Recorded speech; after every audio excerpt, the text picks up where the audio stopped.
What is going on, people? Welcome back to Laced Up Boxing. And it's here, fight night. We got Canelo versus Charlo. We got Yordenis Ugas versus Mauro Barrios. We got Carmel Morton making his pro debut. And that's just in America.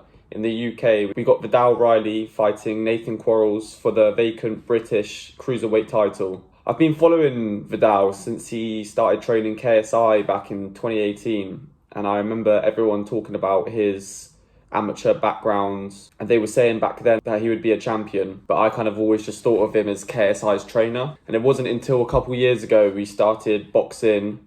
I think he was fighting with Mayweather Promotions, and then all of a sudden he just kind of died down and I didn't hear about him fighting for a while. But recently he's been pretty active fighting with Boxer on Sky Sports in the UK. And yeah, he's just slowly climbing up the ranks, finishing opponents well. He just had his last fight with Anis Taj, their rematch. He won the first one, but it was because of a cut that he made by a punch, not by a clash of heads or anything. But he rematched him nonetheless and yeah, knocked him out. So now the next step for him is a British title, where he's facing a 12-0 boxer, Nathan Quarless. I'm not sure if I'm pronouncing his last name right. I've not heard of this guy before. I know that he had fought Chris Smith in amateurs and he came up short. He did not win. He lost by a unanimous decision.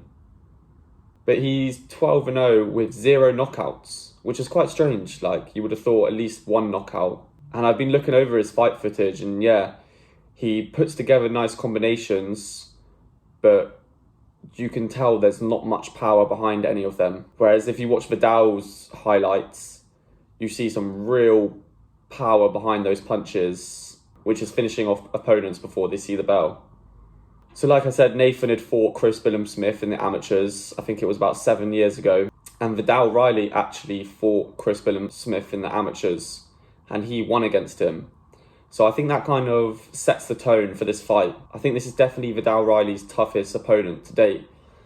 But I don't think he's in danger of getting knocked out. I think he can probably take a few more risks than he usually would with opponents, because of the fact that Nathan doesn't really have the power behind his punches to keep Viddal off him. So I think Viddal will kind of be able to implement his game plan and push back Nathan.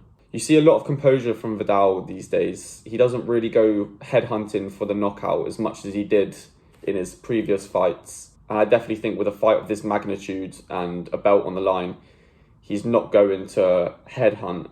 He's just going to go in there and try and do the best performance possible he can. Viddal's on a 4-fight KO streak at the moment, so I think it will come to him. If the opening's there, take it, but not try and force it. I'm excited to watch this fight. I think definitely Viddal has the edge over this guy, and I see him being victorious, which leads him to bigger and better fights, and then trying to fight for the British title. Sorry, he's fighting for the English title, not the British title.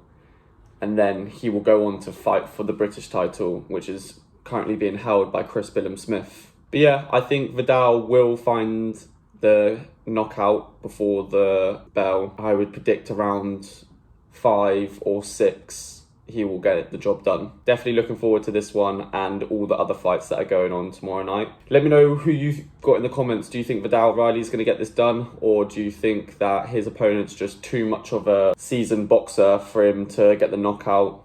How do you see it going? Let me know in the comments.